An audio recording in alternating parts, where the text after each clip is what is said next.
বেশি মানুষের আগ্রহ থাকবে না। এই ব্যাপারটা আমরা মাথায় রাখতে হবে যে এভারগ্রিন কন্টেন্ট বানাবো আমি, খুব ইম্পর্ট্যান্ট। এভারগ্রিন টপিক সিলেক্ট করবো আমি, খুব ইম্পর্ট্যান্ট।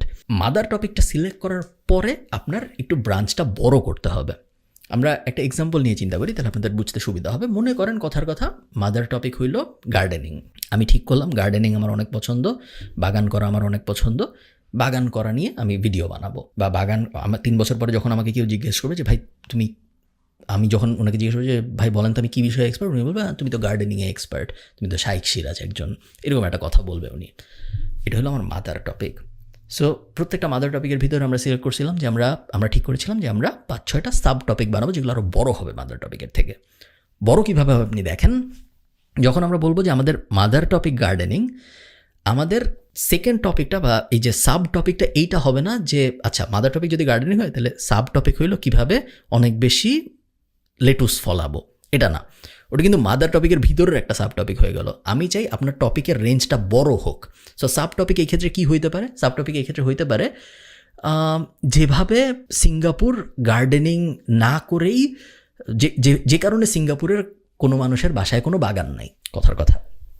এখন আপনি চিন্তা করেন মাদার টপিকের ভিতরেই আপনি আসেন, গার্ডেনিংয়ের ভিতরেই আপনি আসেন, বাট আপনার টপিকের রেঞ্জটা কিন্তু অনেক বড় হয়েছে। এখন আপনার ভিডিও শুধু তারাই দেখবে না যারা বাগান করতে আগ্রহী, এখন আপনার ভিডিও তারাও দেখবে যারা জিও পলিটিক্সে একটু আগ্রহী বা একটা ইন্টারেস্টিং টপিকের ব্যাপারেও জানতে যে আসলেই তো সিঙ্গাপুরের মানুষ কখনো বাগান করে না কেন, সমস্যাটা কি।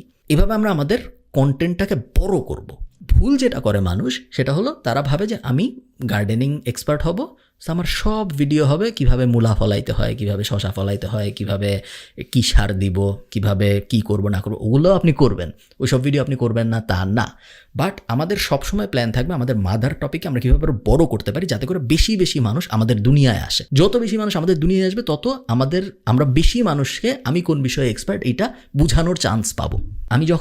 আমি এই ভুলটা আমি অনেকদিন পর্যন্ত করেছি। আমি শুরুর দিকে ব্যাপারটা বুঝতাম না, আমি শুধু ফ্রিল্যান্সিং নিয়ে কন্টেন্ট বানাইতাম, আমি শুধু অনলাইন ক্যারিয়ার নিয়ে কন্টেন্ট বানাইতাম, তখন আমি এই ব্যাপারটা বুঝিনি যে মাদার টপিক যে বড় করতে হয়। এরপরে আমি বুঝতে পারছি, আমাকে কয়েকজন বুঝাইছে যে না, তুমি যদি শুধু ফ্রিল্যান্সিং নিয়েই কথা বলো, তুমি যদি শুধু অনলাইন ক্যারিয়ার নিয়ে কথা বলো, তুমি যদি শুধু এই মোটামুটি এই যে ওয়েবসাইট বানানো টানানো এগুলো নিয়ে কথা বলো, তাহলে তোমার ভিডিও ওই 200 জনই দেখবে, তোমার ভিডিও ওই 2000 জনই দেখবে। এটা তোমার মাদার টপিক। বিজনেসের বিষয়ে তুমি নিজেকে এক্সপার্ট দাবি করো, ডিজিটাল মার্কেটিংয়ের বিষয়ে তুমি নিজেকে এক্সপার্ট দাবি করো, ঠিক আছে, ওটা তোমার মাদার টপিক, বাট তোমার টপিক বড় করতে হবে। এরপরে আমি ভিডিও বানানো শুরু করি কিভাবে গুছিয়ে কথা বলতে হয়, কোনো কিছু কিভাবে সহজে মানুষকে বোঝানো যায়, রাশিয়ায় যুদ্ধ কেন হচ্ছে, পুতিনের বায়োগ্রাফি, বিল গেটসের বায়োগ্রাফি, এগুলা দিয়ে আমি আরও বেশি মানুষকে আমার ইউনিভার্সের ভিতরে আনতেছি। ইউনিভার্সের ভিতরে তারা যখন আসতেছে তার কিছুদিন পরে আমি তাদেরকে আবার অনলাইন ইনকামের একটা ভিডিও দেখাচ্ছি, তার কিছুদিন পর আমি তাদের বিজনেসের একটা ভিডিও দেখাচ্ছি, তার কিছুদিন পর আমি তাদের আবার একটা ফ্রিল্যান্সিংয়ের ভিডিও দেখাচ্ছি। ততদিনে সে আমাকে চিনে ফেলছে, ততদিনে তার ইন্ট্রোডাকশন হয়ে গেছে আমার সাথে, যে কারণে এইটা ফিড করা তার জন্য সহজ হয়েছে। প্রথম আমার যে ভিডিও দেখছে গত 2 বছরে, সে জানতোই না আমি কি। আপনি চিন্তা করেন, আপনি প্রথম যারা অনেক পুরনো সাবস্ক্রাইবার তারা বাদে রিসেন্ট গত 3 বছরে যখন থেকে আমি এই ব্যাপারটা মাদার টপিক এবং সাব টপিকের ব্যাপারটা বুঝতে পারছি, তখন থেকে যারা আমার ভিডিও দেখছে তারা মেইনলি আমার ভিডিও দেখছে কোনো সময় আমি স্পেস নিয়ে একটা ভিডিও বানিয়েছি, ভয়েজার নিয়ে ওই সময়, বা তারা আমার ভিডিও দেখছে আমি হোয়াইট শার্ট শো নামে একটা কেস স্টাডি সিরিজ বানিয়েছিলাম যে চায়নায় কেন উবার ব্যর্থ হয়েছে বা পেপ্যাল মাফিয়া ব্যাপারটা কি, এই ধরনের জিনিসপত্র যেগুলা একটা ব্রড টপিক, ওগুলা দিয়ে মানুষ ফার্স্টে ইন্ট্রোডিউসড হয়েছে আমার সাথে, এবং তারপরে তারা যে আস্তে আস্তে জানছে আমি কী করি না করি, ফার্স্টেই তারা জানে নেই। সো এই মাদার টপিক এবং এই সাব টপিকের ব্যাপারটা বোঝাটা খুবই জরুরি, এবং এই ভিডিওর পরে আপনার উদ্দেশ্য হবে ফাইনালাইজ করা যে আপনার মাদার টপিক কী এবং ওইটার 3টা সাব টপিক কী। সাব টপিক মানে কিন্তু ওইটার থেকে ছোট না, ওইটার থেকে বড়। সো সাব টপিক আসলে উপরের দিকে, নিচের দিকে বলতেছি দেখে হয়তো ছোটো মনে হচ্ছে, সাব টপিক উপরের দিকে। মাদার টপিককে আমি কীভাবে আরও বড় করতে পারি, সিঙ্গাপুরের এক্সাম্পলটার মতো আরও কী এক্সাম্পল বসানো যায়, আরও কী অ্যাঙ্গেল বসানো যায়, ওগুলাই হবে আপনার সাব টপিকের অ্যাঙ্গেল।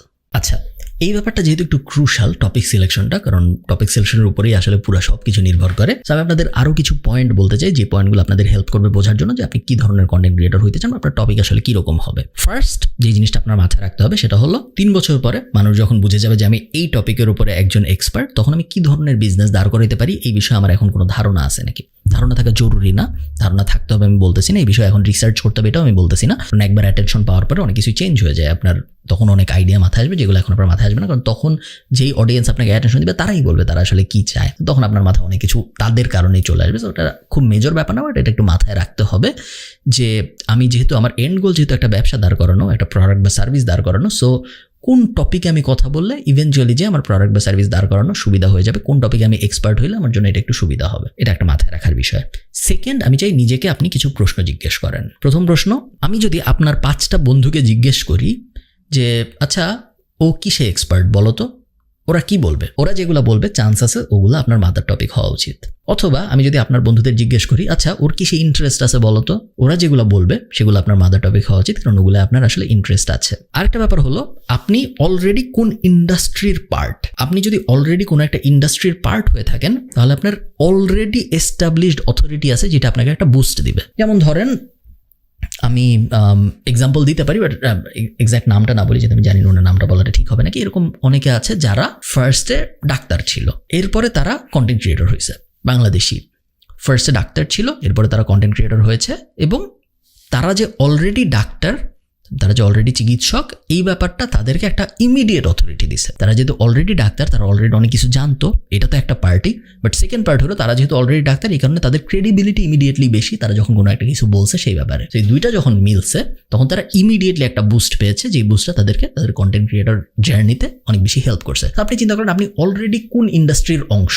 আপনি যদি অলরেডি কোনো একটা ইন্ডাস্ট্রির অংশ হয়ে থাকেন তাহলে ওই ইন্ডাস্ট্রির সাথে রিলেটেড একটা মাদার টপিক যদি আপনি সিলেক্ট করতে পারেন তাহলে আপনার কন্টেন্ট ক্রিয়েশন জার্নি কিন্তু অনেকাংশে সহজ হয়ে যায়। আপনি কি অলরেডি কোনো একটা কোম্পানির সেলস বিষয়ক এক্সপার্ট, তাহলে হয়তো সেলসের অ্যাঙ্গেলে আপনার একটা মাদার টপিক সিলেক্ট করলে ভালো হয়। আপনি কি অলরেডি ডাক্তার, ইঞ্জিনিয়ার, আপনি কি অলরেডি BCS দিয়ে খুব ভালো করছেন, সেক্ষেত্রে কিন্তু ওই অ্যাঙ্গেলগুলোয় আপনার কন্টেন্ট ক্রিয়েশন জার্নি মাদার টপিকটা বানানো খুব সুবিধার হয়ে যায়। সো আপনি চিন্তা করবেন যে আমি কোন ইন্ডাস্ট্রির পার্ট আসলে, কারণ এটা আপনাকে মাদার টপিক সিলেক্ট করে অনেক হেল্প করবে। আরেকটা ব্যাপার, আমি যদি আপনাকে কোনো একটা বিষয়ে কথা বলতে বলি, আপনি কোনো ধরনের রিসার্চ কোনো কিছু না করে ওই বিষয়ে কি 5-10 মিনিট কথা বলতে পারবেন? যদি পারেন তাহলে ওটা আপনার মাদার টপিক হইতেও পারে। এবং আপনি যদি আমাকে ধরেন, এরকম অনেক টপিক আছে যেই বিষয়ে আপনি যদি আমাকে কথা বলতে বলেন, কোনো ধরনের রিসার্চ কোনো কিছু না করে আমি 5 মিনিট, 10 মিনিট, 20 মিনিট, 1 ঘন্টা কথা বলতে পারবো ওই বিষয়ে, বিভিন্ন ফ্যাক্ট সহই কথা বলতে পারবো, কারণ ওগুলা আমার মাদার টপিক। সো এরকম জিনিস আপনার জীবনেও আছে,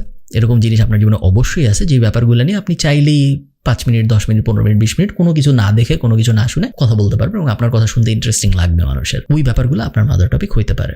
সো এই ব্যাপারগুলো মাথায় রাখবেন যে আপনার বন্ধুদের জিজ্ঞেস করলে তারা কি বলবে, এক্সপার্টিজ বা ইন্টারেস্টের ব্যাপারটা আপনি মাথায় রাখবেন। আমি ইভেনচুয়ালি যে বিজনেস দাঁড় করাতে চাই ওটার জন্য আমি এখন কি মাদার টপিক হিসেবে সিলেক্ট করলে অ্যালাইনমেন্টটা খুব সুন্দর হবে, ওটা একটা। আমি কোন ইন্ডাস্ট্রির পার্ট, ওই ইন্ডাস্ট্রির ভিতরে কী কী ব্যাপার আছে যে আমাকে ইমিডিয়েট ক্রেডিবিলিটি দিবে, এটা একটা। আর একটা হলো এমন কি টপিক আছে যেটা নিয়ে আমি 5, 10, 15, 20 মিনিট আরামসে কথা বলতে পারি, ওটা অবশ্যই আমার মাদার টপিক হওয়ার যোগ্য, নাহলে তো আমি ওই বিষয়ে এত কথা বলতে পারতাম না।